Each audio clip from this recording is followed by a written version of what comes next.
Assalamualaikum warahmatullahi wabarakatuh. Bismillahirrahmanirrahim. Innal hamdalillah nahmaduhu wa nasta'inuhu wa nastaghfiruh wa na'udzu billahi min shururi anfusina wa min sayyiati a'malina. May yahdihillahu fala mudilla lahu wa may yudlil falan tajida lahu waliyyan mursyida. Asyhadu an la ilaha illallah wahdahu la syarika lah wa asyhadu anna Muhammadan abduhu wa rasuluhu la nabiyya ba'dah. Allahumma shalli ala Muhammad wa ala ali Muhammad kama shallaita ala Ibrahim wa Ibrahim wa barik ala Muhammad wa ala ali Muhammad kama barakta ala Ibrahim fil alamin innaka Hamidum Majid. Qala Allah ta'ala fi kitabil karim a'udzu billahi minasyaitonir rajim. Bismillahirrahmanirrahim. Ya ayyuhalladzina amanu taqullaha haqqa tuqatih wa la tamutunna illa wa antum muslimun. Ma'asyiral muslimin rahimani wa rahimakumullah, wa usikum wa nafsi bi taqwallahi faqad faza man ittaqa. Bapak-bapak, saudara-saudara, adik-adik para jemaah rahimakumullah. Sudah seringkali kita dengarkan tentang makna syahadat itu. Di berbagai majelis taklim sudah kita bahas, termasuk di Masjid Al-Falah ini. Dua kalimat syahadat itu utama dalam kehidupan kita. Saya mau menerangkan itu.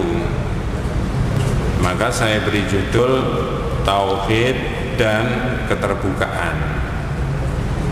Mungkin ditulis di situ kebebasan, keterbukaan. Saya yang salah mengirim WA-nya. Apa maksudnya tauhid dan keterbukaan itu? Saya mulai dulu dari makna dua kalimat syahadat itu. Orang Islam itu mulai dari dia berbicara sampai besok tidak bisa berbicara, modalnya ya dua kalimat syahadat itu. Nanti sampai pada benteng terakhir juga syahadat ini yang diajukan. Nah, benteng yang terakhir mana? Kalau diulangi, benteng yang pertama adalah karena kita ini masih sehat, bisa kesana kemari ngaji, beramal dan sebagainya macam-macam, memperoleh dari sesuatu kebaikan yang kita lakukan. Tapi ada masa-masa namanya manusia itu tidak berdaya. Yang kita saksikan saudara-saudara kita itu masuk di ICU, di infus, di monitor. Kadang sadar, kadang enggak, kadang sadar, kadang enggak. Oleh Allah masih diberi kesempatan wasiat. Nah, udah mati sekarang tahapan berikutnya meninggalkan tiga perkara yang sudah sering diterangkan Pak Kiai, Pak Ustadz itu. Sedekah jariyah, ilmu yang bermanfaat. Mohon maaf saya tidak terangkan detail. Kemudian apa? Waladun soleh yad'u lahu, anak yang soleh. Silakan berinvestasi untuk dunia akhirat tentang ini tiga hal tadi Pak. Kadang orang itu senang investasi dunia, beli properti ini itu boleh-boleh saja, tetapi tiga hal ini adalah investasi akhirat, bahkan dunia akhirat. Berikutnya benteng terakhir tadi saya sebutkan, dunianya sudah selesai Pak, sudah ada kehidupan, semua manusia sudah meninggal, dunianya sudah hancur. Dalam iman kita, ya, besok mengandalkan syafaatnya dari Rasulullah Sallallahu Alaihi Wasallam. Itu pun, nah ini, itu pun mengandalkan syahadat. Di dalam kitab tauhid itu Al-Qaulul Mufid, ya, bab 17, Abu Hurairah sahabat tanya sama Rasulullah, siapa orang yang beruntung memperoleh syafaatnya engkau wahai Rasulullah? Man as'adun nas bi syafaatika ya Rasulullah. Nabi, orang yang bisa beruntung memperoleh syafaat engkau itu siapa? Nabi menjawab dengan kalimat pendek tapi maknanya dalam sekali. Man qala la ilaha illallah khalisan min qalbi. Orang yang melafalkan la ilaha illallah ikhlas dari hatinya. Loh, kok gampang Pak? Cuma ikhlas dari harinya. Nanti dulu Mas, coba saya cek. Pertama, apakah kita ini sudah melafalkan la ilaha illallah? Jawabannya sudah. Dua, apakah kalimat la ilaha illallah yang kita ucapkan dari lisan kita itu kita ikhlas mengucapkannya? Jawabannya, anggap aja ikhlas. Ikhlas. Tiga, apa syaratnya ikhlas itu dalam mengucapkan la ilaha illallah? Atau apa buktinya ikhlas? Disinilah maka kita buka beberapa keterangan dalam kitab itu. Keikhlasannya mengucapkan la ilaha illallah ditandai dengan mana yang berlawanan dengan la ilaha illallah tinggalkan, supaya ini bisa tegak. Dalam bahasa kitab itu yang syirik tinggalkan, yang syirik tinggalkan, yang syirik tinggalkan. Maka saya matur tadi, mulai dari awal kita berbicara, bahkan mungkin ada orang yang bukan Islam masuk Islam, maka dia disyaratkan bersyahadat dulu tentang Allah dan tentang Rasulullah. Terus ini kita bawa sampai pada benteng yang terakhir tadi yang saya katakan, dapat syafaatnya siapa? Rasul. Itu disyaratkan syahadatnya ikhlas. Man qala la ilaha illallah khalisan min qalbi, ikhlas dari hatinya.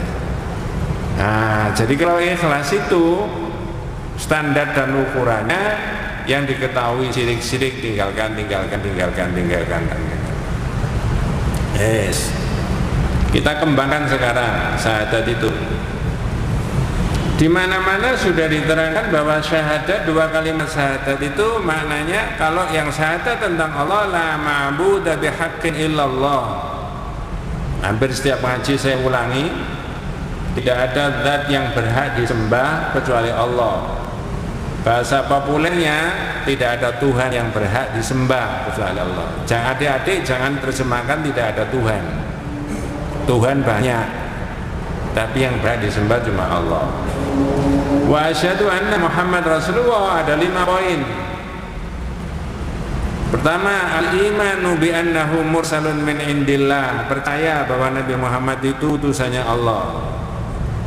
Dua, nusadiquhu fima akhbara, membenarkan yang dikhabarkan Nabi. Tiga, nuti'uhu fima amara, mentaati yang diperintah. Empat, wa natruku ma nahaa anhu wa zajara, meninggalkan yang dilarang. Lima, wa na'budu waha bima syara'a, beribadah kepada Allah menurut yang disyariatkan. Oh, kalau cuma dilafalkan enteng Pak. Betul, cuma la ilaha illallah Muhammad Rasulullah. Apakah selama kehidupan manusia sampai pada akhir kehidupan, jika semuanya konsekuen melaksanakan la ilaha illallah, lalu masyarakat ini menjadi masyarakat yang baik, menjadi masyarakat yang dinamis, menjadi masyarakat yang produktif, menjadi masyarakat yang maju, gitu loh maksud saya. Saya dan panjenengan bisa menjawab, iya Pak Ustadz. Lah iya itu uraiannya bagaimana? Makanya mohon maaf bapak-bapak, adik-adik, la ilaha illallah itu jangan dilafalkan saja. Boleh, tapi kalau sudah bisa melafalkan, bisa menulis, dicari makna-maknanya. Maka saya yakinnya bahwa orang yang bersyahadat dengan tepat dan benar, salah satu maknanya adalah adanya keterbukaan di tengah-tengah masyarakat. Nah, ini yang mau saya bahas. Waktunya tidak panjang. Jadi sangat nikmat sekali orang bersyahadat itu. Andai kata, kalau saya boleh ngomong andai kata atau seandainya, syahadat itu tidak membawa dampak positif dalam kehidupan di dunia, Nabi tidak akan ngotot supaya orang itu hidup pakai syahadat. Saya ulangi, andai kata syahadat itu maknanya tidak membawa manusia itu menjadi baik, kehidupan menjadi maslahah, menjadi dinamis, menjadi terbuka, ya, menjadi mau dikoreksi, gitu loh maksudnya. Nabi tidak akan ngotot supaya hidup itu pakai kalimat syahadat. Loh, ngototnya Nabi di mana Pak? Adik-adik kalau membawa Quran dan terjemahnya bisa dibuka, tapi saya tidak menerangkan detail ya. Surat Shad ayat 5, 6 dan 7. Sepintas ya, karena sudah sering kali saya sebutkan. Surat Shad ayat 5, 6 dan 7 ini Pak, ketika Nabi ditekan mendakwahkan syahadat itu ditekan. Ya, didatangi. Tapi yang didatangi bukan Rasulullah, Abu Thalib, pamannya. Jadi ada kelompok tokoh-tokoh orang kafir ya mendatangi rumahnya Abu Thalib. Saya pakai bahasa Indonesia saja. Sepintas Pak, ngomongnya begini ke Abu Thalib. Abu Thalib, ponaan sampean itu, ya maksudnya Nabi Muhammad, mencaci maki Tuhan-Tuhan kita. Tuhan ini nggak boleh, Tuhan ini nggak boleh, Tuhan ini nggak boleh, semuanya nggak boleh. Itu mencaci maki Tuhan-Tuhan kita. Sekarang di mana Muhammad itu? Datangkan ke sini. Ringkesnya cerita, cari Pak Nabi Muhammad. Didatangkan di situ. Ketika Rasulullah sudah datang di situ, Abu Thalib yang tanya sama keponakannya ini, ya bena akhi, wahai keponakanku, ma li qaumika yashkunaka tashtumu alihatahum wa taqulu wa taqulu wa taf'alu wa taf'alu. Wahai ponakanku, ini mengapa orang-orang ini semuanya mengadukan kamu kepada saya? Kamu mencaci maki Tuhan-Tuhannya ini dan sebagainya, bener nggak? Rasulullah diam aja mendengarkan Pak. Omongannya pamannya tadi panjang sekali. Begitu pamannya selesai berbicara, mohon maaf saya tidak menerangkan panjang lebar, karena ini untuk memberi keterangan kepada kita betapa Rasulullah itu ngotot supaya hidup itu pakai syahadat. Sampai 2020 ini panjenengan dan saya pakai syahadat, Nabi mendengarkan aja. Nah ketika Abu Thalib selesai berbicara, Nabi jawab, tetap menghormati pamannya ya sebagai orang tua, dengan sopan di depan tokoh-tokoh orang kafir, bahasanya santun tapi tegas. Karena tegas itu tidak marah, bukan berarti marah-marah. Orang tegas itu sampean kok enggak tegas belas, bukan marah-marah maknanya. Nabi tidak marah. Perhatikan kata-katanya Rasulullah, semoga saya tidak salah melafalkan. Ya ammi, paman. Dari jauh Pak ini Pak, di depan orang-orang kafir tadi, inni uriduhum ala kalimatin wahidatin yaqulunaha tadayyana bihal arab wa tudi ilaihimul ajam ajizya. Paman, saya kepingin orang-orang ini paman ya mengarahkan satu kalimat saja. Orang Arab ini paman, dan yang bukan Arab nanti kita tundukkan, agamanya juga berdasarkan satu kalimat.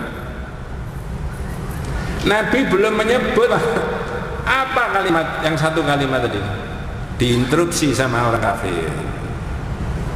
Saya pinjam istilahnya PR Pak, instruksi. Apa instruksinya? Mahya wa abika ya Muhammad. Muhammad, apa satu kalimat itu? Melestarikan agama nenek moyangmu dah. Dengan tegas Nabi mengatakan, la, ndak, bukan, la ilaha illallah. 10 orang kafir berdiri marah-marah. Kira-kira kalau sekarang itu apa Pak? Gebrak-gebrak? Hah? Nggak ada meja waktu itu, karpet yang digebrak-gebrak. Kalau ada karpetnya. Peristiwa yang terjadi di rumahnya Abu Thalib beberapa tahun setelah Rasulullah jadi Nabi, mendeklarasikan kalimat la ilaha illallah, ditekan sama orang kafir kayak begitu, Nabi bertahan. Dan diabadikan di dalam Al-Quran surat Shad ayat 5, 6 dan 7. Aja'alal alihata ilaha wahid inna hadza la syai'un ujab. Mengapa Muhammad menjadikan Tuhan banyak dijadikan cuma satu? Ini Pak ya, ini sangat mengherankan ya. Wantalaqal mala'u minhum animshu wasbiru ala alihatikum inna hadza la syai'un yurad. Maka pergilah para pemimpin-pemimpin dari rumahnya Abu Thalib seraya mengatakan, tetaplah kamu menyembah Tuhan-Tuhanmu yang kemarin, jangan mengikuti Muhammad. Memang ini yang dikehendaki Muhammad. Saya cuplikan dari peristiwa yang terjadi di rumahnya Abu Thalib saat itu, sampai tarik benang sampai 2020. Kata kitab Tauhid, mohon maaf, mudah-mudahan tidak salah paham, setiap orang yang mendakwahkan Tauhid pasti ada tantangan. Pasti ada tantangan. Bukan saya yang ngomong, Pak. Quran tadi. Rasulullah saja ditekan saat itu. Tidak boleh mengembangkan makna Tauhid. Tapi kita ambil sisi positifnya. Apa sisi positifnya yang bisa dipelajari oleh kita semuanya sekarang ini? Dalam situasi apapun, ditekan apapun, maka hendaklah orang Islam itu apa?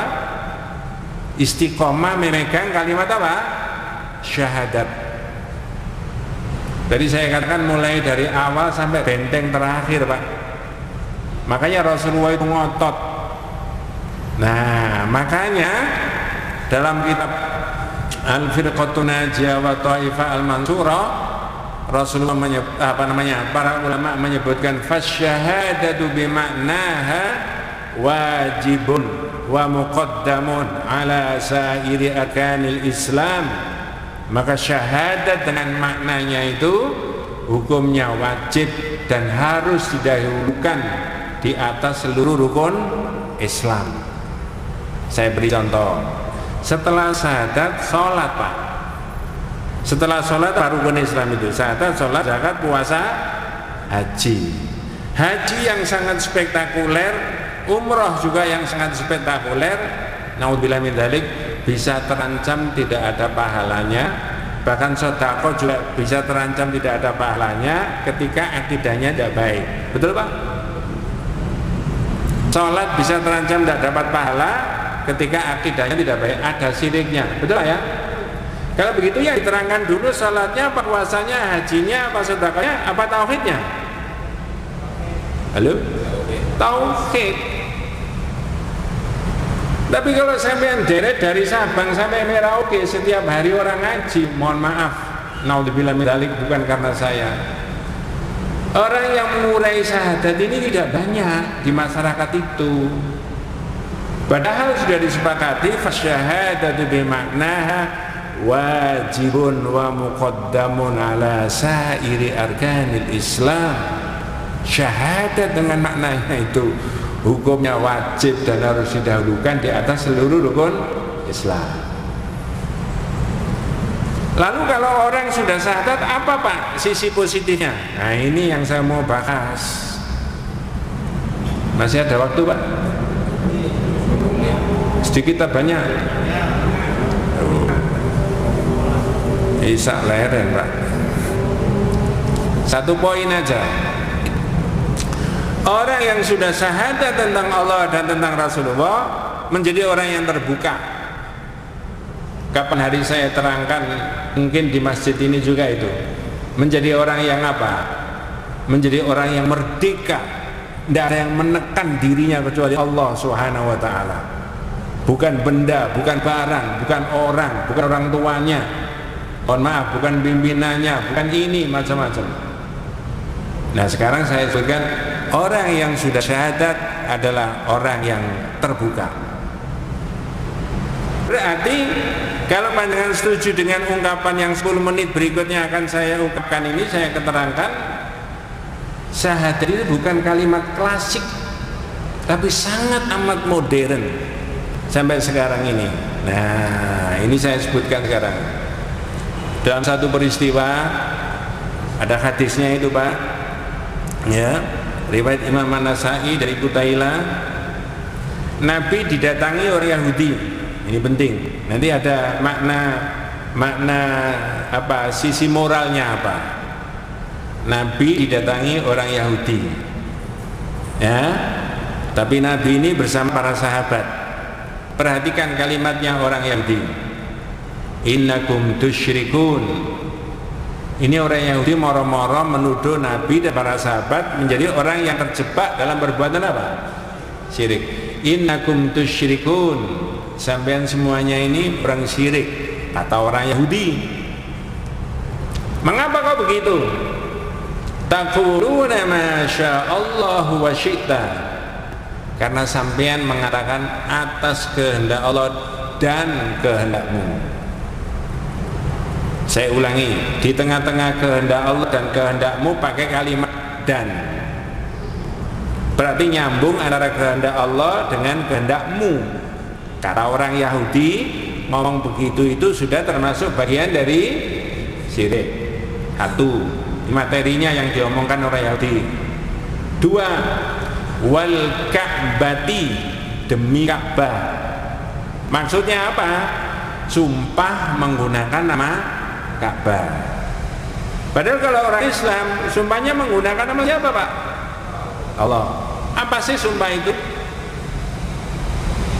Kalau panjenengan mengikuti pelajaran tauhid itu, sumpah itu adalah tahqiqul amri au ta'tiduhu bi dzikri ismillahi ta'ala au sifatin min sifatihi. Meyakinkan satu perkara. Perkara apa, Pak?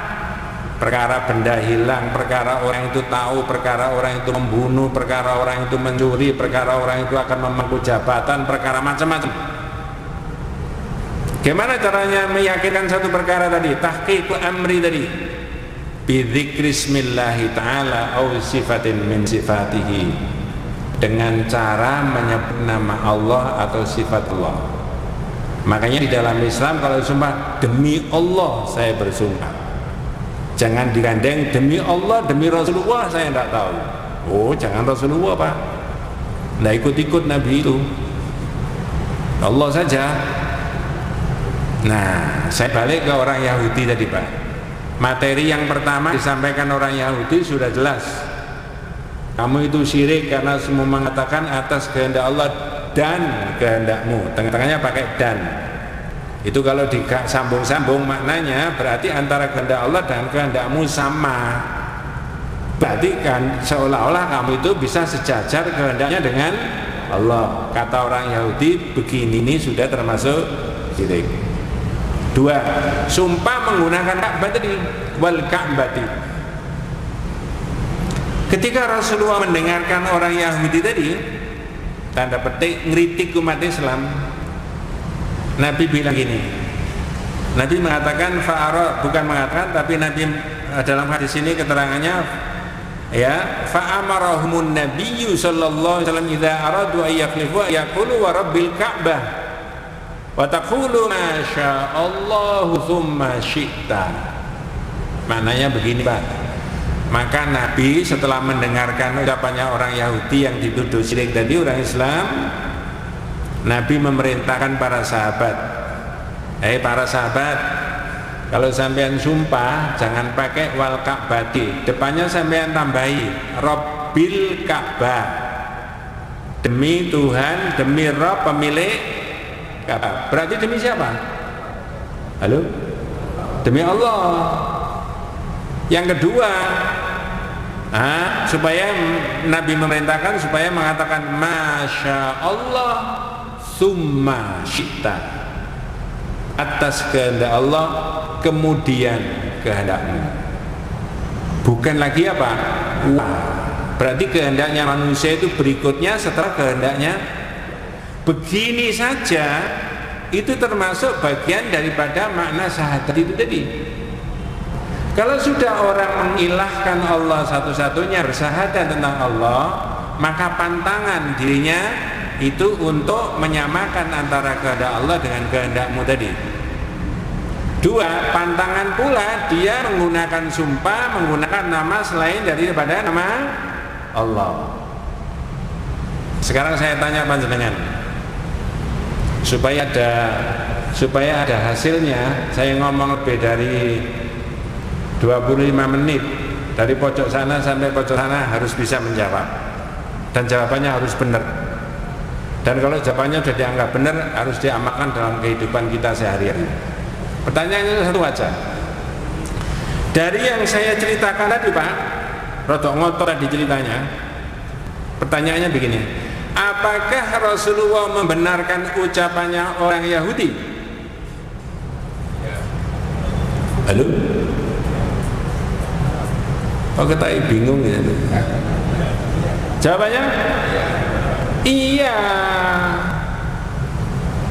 Saya ulangi sepintas dalam bahasa yang sederhana.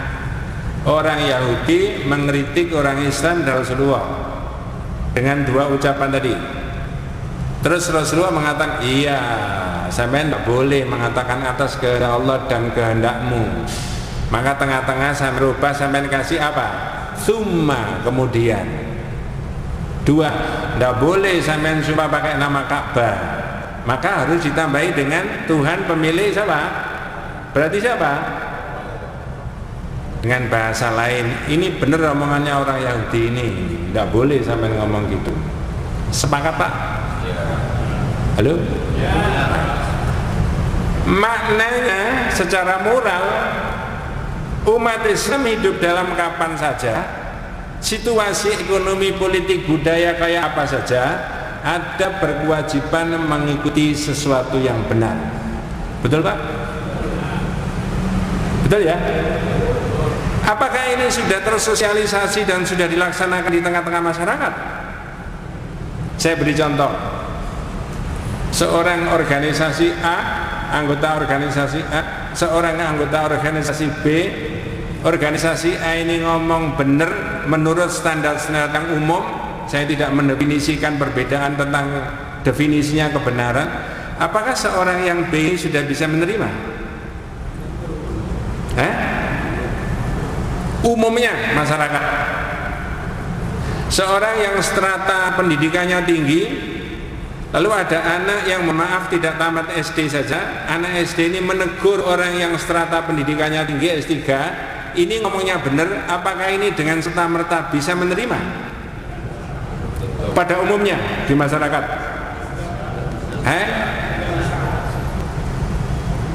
Berarti satu titik, satu poin belum ada keterbukaan untuk menerima sesuatu yang dianggap apa? Benar. Saya beri contoh yang lain lagi. Ada masjid besar, harganya 10 miliar, sudah selesai, imamnya bagus, tapi tiba-tiba sholat subuh yang sholat cuma 5. Sak komplek perumahan atau sak kampung itu tadi yang sholat cuma 5. Tapi di depan masjid itu ada orang yang nyapu mulai jam 3 malam, jam 6, jam 7 sudah istirahat dia. Tapi orang yang nyapu setiap hari nggak pernah ikut sholat, nggak pernah ikut sholat. Ketemu sama takmirnya, Pak Tamir, apa masjid 10 miliar sekian banyaknya mega kayak begini yang sholat cuma 5 orang, masa di sini itu umat Islam cuma 5? Bener nggak Pak omanya Pak? Loh? Dia sendiri sholat nggak? Kalau takmirnya mengikuti pendapat kitab ini dari hadisnya Rasulullah tadi, maka Pak takmirnya bilang, oh iya Pak, terima kasih sampai mengingatkan. Di sini memang orangnya perlu diberi motivasi semuanya. Nanti kita undangkan Pak Ustadz supaya diberi ceramah, diberi motivasi. Sampean bantu Pak ikut sholat supaya masjidnya tambah ramai. Betul Pak ya? Tapi kalau mengabaikan makna syahadat yang salah satunya saya bahas di malam hari ini, maka takmirnya akan bilang, wong sampean itu tidak pernah ikut sholat lah, pengurusi wong sholat barang. Kira-kira masyarakat yang mana Pak? Kira-kira Pak? Pertama apa yang kedua? Oh tahu sampai. Ini tauhid, ya.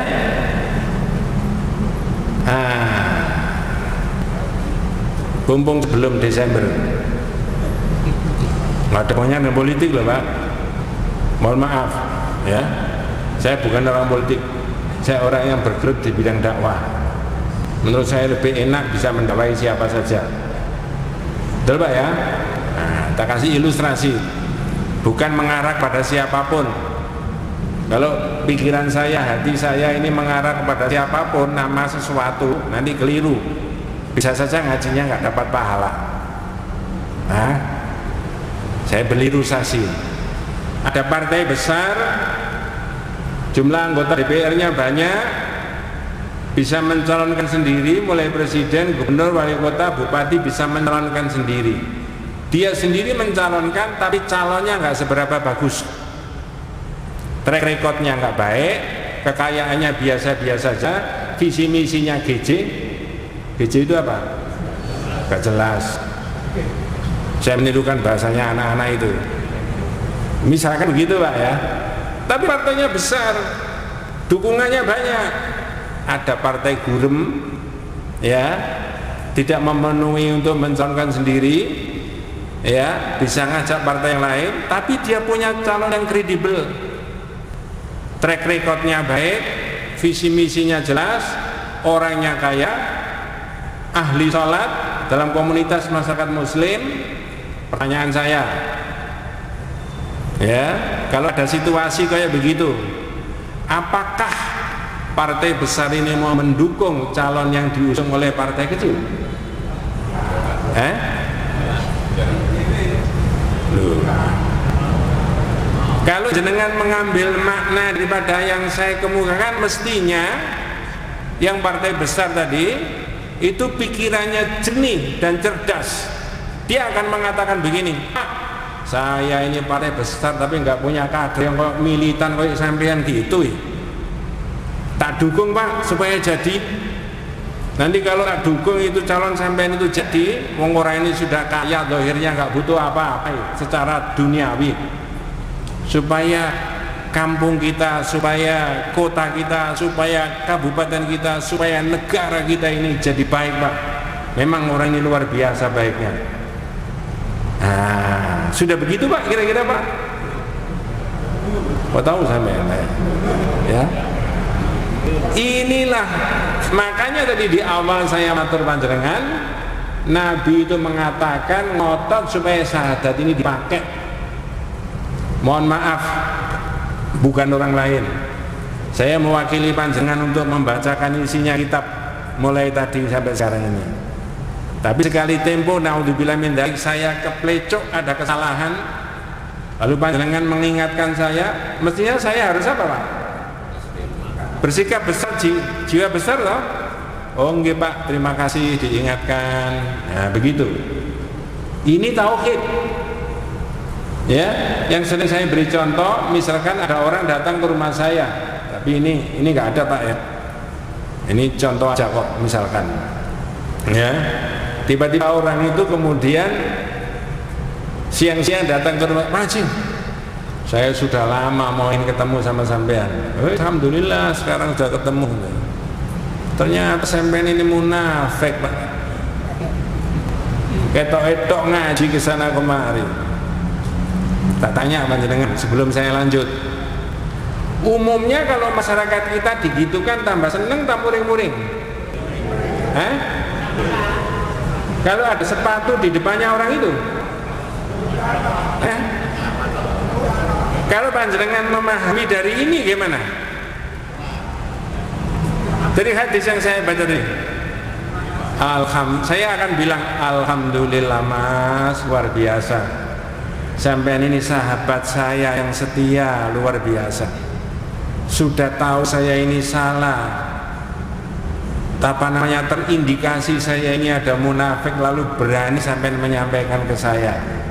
Dalam ucapan saya yang mana, dalam perbuatan saya yang mana terindikasi saya yang munafik, mau saya hentikan supaya saya tidak terjerumus dalam kemunafikan. Ini luar biasa, ini sahabat yang sesungguhnya mestinya. Masyarakat kita sudah begitu Pak? Sampean sudah begitu Pak? Ya. Loh, ini teman Pak. Ya. Ayo tak ukur. Santai aja Pak. Kira-kira kita semuanya itu dengan Umar bin Khattab bagus siapa imannya? Seketok Pak. nggak pakai ditanya sudah ngerti. Ini Umar bin Khattab, bukan Umar Bakri, Pak. Ya, Umar bin Khattab tanya sama Hudzaifah. Dalam bahasa kita, Hudzaifah, sampean kan mendengar dari Rasulullah katanya disinyalir ada sahabatnya Rasulullah yang terpapar munafik. Apa termasuk saya? Coba, Pak. Masya Allah. Apa jawabannya Hudzaifah? La azka minka ya Umar. Ndak Umar, ndak ada orang baik sampean. Saking khawatirnya Umar disebut Rasul sebagai orang apa? Lah orang dari jauh-jauh perlu menemui kita ngomong sampean ini munafik. Kok tambah muring-muring? Coba satu poin makna syahadat ini sampai tarik dalam situasi masyarakat kita sekarang. Kalau semuanya sikapnya kayak begini, aman nggak Pak masyarakat kita, Pak? Sekarang sudah aman? Ya tugasnya sampean mengamankan. Ini tauhid. Makanya saya sudah di mana-mana atur jangan dilafalkan saja la ilaha illallah. Boleh, Pak.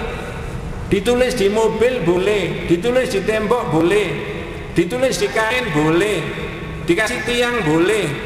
Boleh, Pak? Ya pokoknya kain tulisannya la ilaha illallah, dikasih tiang itu namanya apa itu? Orang jamaah masjid dibagi satu-satu itu dipasang di rumah berjejer-jejer begitu ada tulisannya la ilaha illallah Muhammad Rasulullah. Boleh, Pak? Halo? Kak temenan ngono itu. Boleh. Tidak ada larangan, Pak. Kalimat tauhid tidak ada larangan di masyarakat kita. Gitu loh maksudnya. Nah, maknanya sampai di sini. Makanya saya sebut tadi orang yang bertauhid dengan sesungguh-sungguhnya bertauhid. Salah satu maknanya menjadi orang yang terbuka. Oh iya Mas, saya salah. Tolong ya begitu saya diingatkan. Kalau ini sampai tarik ke hal-hal yang bersifat, saya bukan ahli hukum tata negara, tanya sama Refli Harun, Pak. Jangan tanya sama saya. Ada penguasa, tanda petik, ada oposisi supaya bisa ngontrol kebijakan-kebijakan penguasa. Sudah betul nggak, Pak? Kalau diterapkan dipakai filsafatnya yang ini tadi, Pak. Oh iya Mas, yang menang saya, makanya yang jadi yang berkuasa saya, yang menentukan segala-galanya saya. Tapi jujur aja, saya ini manusia. Kadang-kala kecenderungannya untuk melestarikan kekuasaannya itu dengan berbagai macam cara. Kadang-kala saya juga membela saudara, famili, kolega saya. Tolong dong diingatkan supaya jalannya masyarakat pemerintahan ini jadi baik. Sudah begitu, Pak? Kok belum terus? Ya. Ini kalau bertauhid jadinya begitu, Pak. Terakhir, ini pakai tanya jawab enggak? Biasanya enggak pakai. Lanjut, Pak ya. Adik-adik minta tolong, kebetulan saya juga buka Al-Quran surat Az-Zumar ayat berapa itu? 17-18. Nah, sebelum diakhiri surat Az-Zumar ayat 17-18 untuk menguatkan apa yang saya sebutkan itu tadi. A'udzu billahi minasyaitonir rajim. Bismillahirrahmanirrahim. Walladzina istarabut taghuta ayya'buduha wa anabu ilallah lahumul busyra fabasyir ibad. Itu yang 17. Saya terjemahkan bebas, orang-orang yang menjauhi tauhid untuk diibadahi. Coba dengan titik tekannya tadi ya, menjauhi tauhid. Bisa benda, bisa barang, bisa orang, bisa uang, bisa ini dan sebagainya yang bisa merusak akidahnya orang itu dijauhi. Walladzina istanabu tauhuda ya'buduha. Kalau menjauhi tauhid terus larinya kemana orang ini? Wa anabu ilallah, lalu kembali kepada Allah saja, kembali ke jalan yang benar yang digariskan oleh agama. Ya, lahumul busyra, mereka akan memperoleh kabar gembira. Fabasyir ibad, berilah kabar gembira. Siapa yang mereka itu yang menjauhi tauhid dan hanya kembali kepada Allah? Yang 18. Apa yang 18? Yastami'una al-qawla fayattabi'una ahsanah. Yang mau mendengarkan perkataan, pendapat, ucapan dan sebagainya, lalu mengikuti yang terbaik. Kadang-kadang mendengar aja nggak mau, Pak. Tapi ayatnya mengatakan mendengarkan perkataan, pendapat, ide, lalu mengikuti apa? Terbaik. Wallahu a'lam. Kita tutup dengan doa kafaratul majlis. Subhanakallahumma wa bihamdika asyhadu an la ilaha illa anta astaghfiruka wa atubu ilaik. Assalamualaikum warahmatullahi wabarakatuh.